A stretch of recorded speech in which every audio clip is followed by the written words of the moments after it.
Thumbnail में आप लोगों ने देख लिया होगा कि इस वीडियो में हम लोग क्या जानेंगे। तो बिना किसी देरी किए हुए हम वीडियो को स्टार्ट करते हैं। देखिए, ये दो पैरेलल लाइन है, दो समांतर रेखा है एल और एम, और एन रेखा तिर्यक छेदी रेखा है, ट्रांसवर्सल लाइन है, जो रेखा एल को बिंदु ओ पर और रेखा एम को बिंदु पी पर कट कर रहा है। अब क्या होगा कि यहाँ पे संगत कोण युग्म बनेगा, एकांतर कोण युग्म बनेगा। एकांतर कोण युग्म में दो कोण युग्म बनेगा, एक एकांतर अंतः कोण युग्म और एक एकांतर बाह्य कोण युग्म। इस प्रकार जितने भी इसमें कोण युग्म बनेंगे उन कोण युग्मों को हम लोग कैसे पहचानेंगे, यही चीज़ मैं आप लोगों को बताऊंगा। सबसे पहले यहाँ पे जो कोण बन रहा है उस कोणों को नाम दे देते हैं। इस कोण को एक नाम दे देते हैं कोण एक, इस कोण को कोण दो, और यहाँ पे इस कोण को नाम दे देते हैं कोण तीन, और यहाँ पे इसको नाम दे देते हैं कोण चार।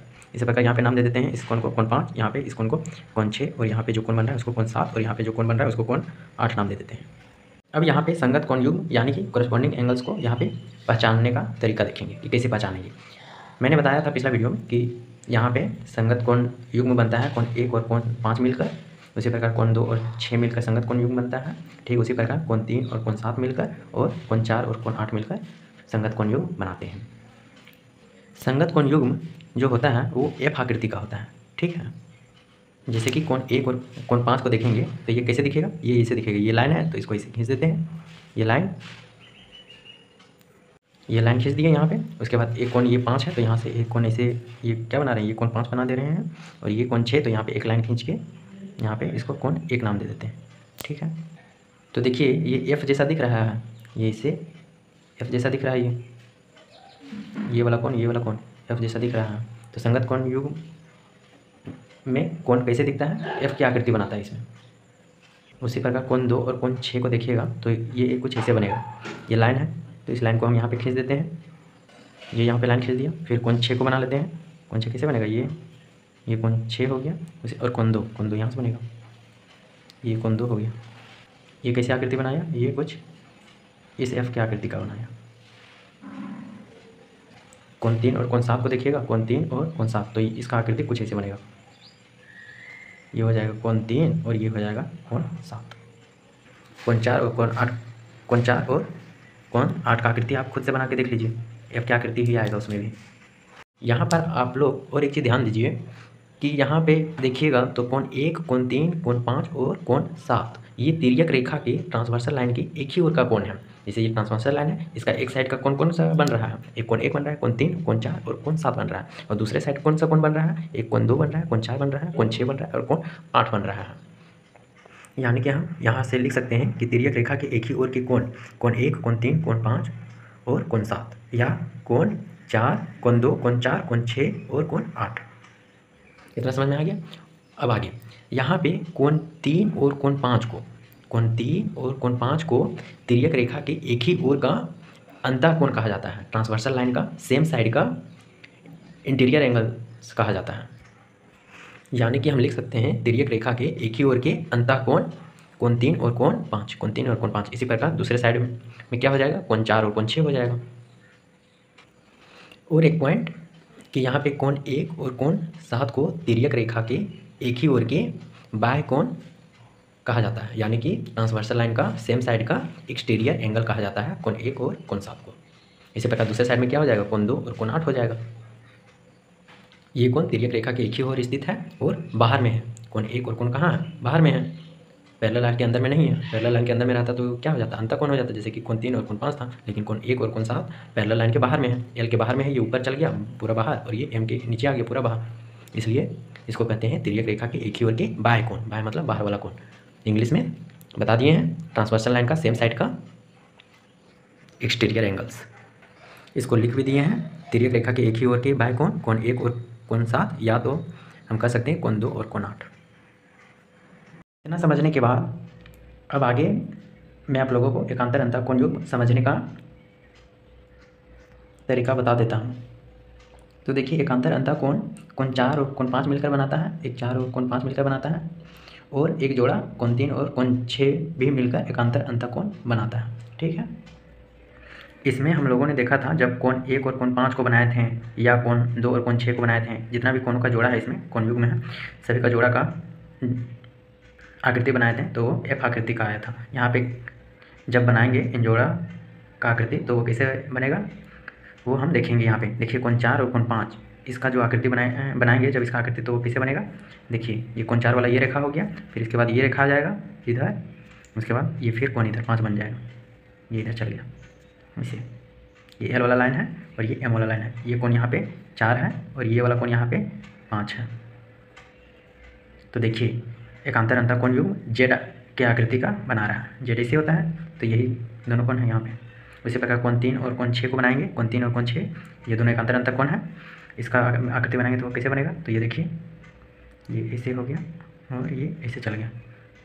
तो देखिए ये भी जेड की आकृति का है। जेड कैसे भी रह सकता है, सीधा उल्टा ऊपर नीचे कैसे भी रह सकता है, लेकिन जेड के ही आकृति के समान होगा।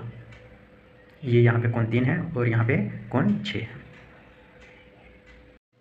अब आगे समझते हैं सह आंतरिक कोण, जिसको कहते हैं कोइंटेरियर एंगल। सह आंतरिक कोण को क्रमागत आंतरिक कोण भी कहा जाता है। यहाँ पे कोण 3 और कोण 5 कोइंटेरियर एंगल्स बना रहा है और इन दोनों का सम 180 डिग्री होता है।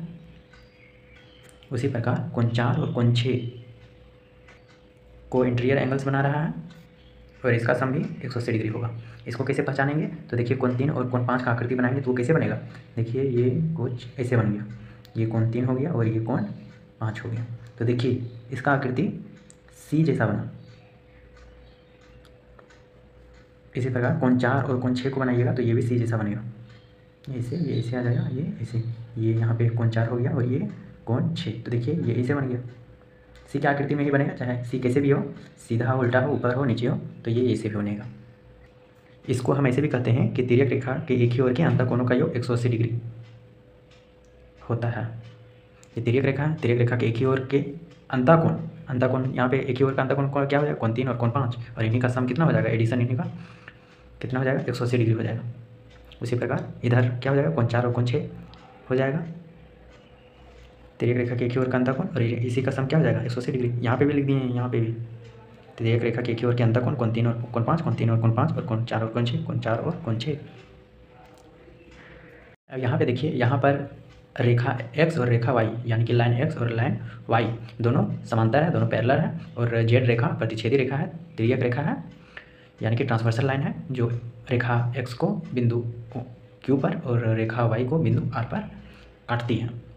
तो यहाँ पे भी कोण बन जाएगा, कोण युग्म बन जाएगा। सबसे पहले जो कोण बन रहा है उसका नाम दे लेते हैं। जैसे कि इसको हम मानेंगे कोण 1, इसको कोण 2, इसको कोण 3 और इसको कोण 4। इसी प्रकार इधर भी हो जाएगा, इसको मानेंगे 5, ये इधर 6, फिर इसी प्रकार ये इधर हो जाएगा 7 और ये हो जाएगा 8। तो यहाँ पे भी इन कोण युग्मों को पता लगा सकते हैं। जैसे कि संगत कोण युग्म में एफ आकृति बनना चाहिए, तो यहाँ पे संगत कोण युग्म कौन सा हो जाएगा, कोण 1 और कोण 5 हो जाएगा। देखिए आपको भी पता चल जाएगा कोण 1 और कोण 5। देखिए इसको बनाएंगे तो कैसे बनेगा, इसे और ऐसे। ये था कोण 5 और ये था कोण 1, ये कोण 5 और ये कोण बनाए तो एफ आकृति का बना, यानी कि ये क्या है, संगत कोण युग्म है। इसी प्रकार यहाँ पे भी एकांतर अंतःकोण का पता लगा सकते हैं। एकांतर अंतःकोण जेड का आकृति होता है, यहाँ पे जेड का आकृति क्या हो जाएगा। देखिए यहाँ पे तो ये ऐसे आया, ऐसे, और इसे कोण 3 और कोण 6 को देखिएगा, कोण 3 और कोण 6, तो ये एकांतर अंतःकोण हो जाएगा। यहाँ पे दूसरा का ए लिखे हैं तो इसीलिए यहाँ पे दूसरा का ए लिख दिए, यानी कि ये क्या है, एकांतर अंतःकोण युग्म है। और ये पहला लिखे हैं, यहाँ पे पहला लिखे थे इसलिए यहाँ पे पहला लिखे हैं। इसका मतलब ये है कि ये संगत कोण युग्म है। इसी प्रकार तीसरा लिखेंगे तो एक ही और तिर्यक रेखा के एक ही ओर के अंतःकोण, तो ये तिर्यक रेखा और एक ही ओर का अंतःकोण क्या है, कोण 3 और कोण 5, कोण 3 और कोण 5, और इन्हीं दोनों का सम कितना होता है, 180 डिग्री। जो कोण यहाँ पे संगत कोण है वही कोण यहाँ पे भी संगत कोण है। जो एकांतर अंतःकोण यहाँ है वही एकांतर अंतःकोण यहाँ है, और जो कोइंटेरियर एंगल यहाँ है वही कोइंटेरियर एंगल यहाँ पर भी है। आप इसको और इसको दोनों को देख लीजिए और समझ लीजिए, क्योंकि प्रश्न में घुमा घुमा के ये सब देता है। जैसे कि यहाँ पे क्या, यहाँ पे पैरेलल लाइन क्या चीज़ था, हॉरिजॉन्टल में था, यहाँ पे पैरेलल लाइन वर्टिकल में है, तो केवल देखने का नज़रिया थोड़ा सा चेंज करना पड़ेगा। उम्मीद है आप लोगों ने संगत कोण युग्म, एकांतर अंतःकोण युग्म और कोइंटेरियर एंगल्स को पहचानने का तरीका मालूम हो गया होगा। इसका और एक वीडियो आएगा, मैं जल्द ही उस वीडियो को यूट्यूब पर अपलोड कर दूंगा। उस वीडियो में इस कोण युग्म को समझने का और थोड़ा सा एडवांस रहेगा, ठीक है, आज के लिए इतना ही, अब मिलेंगे अगले वीडियो में।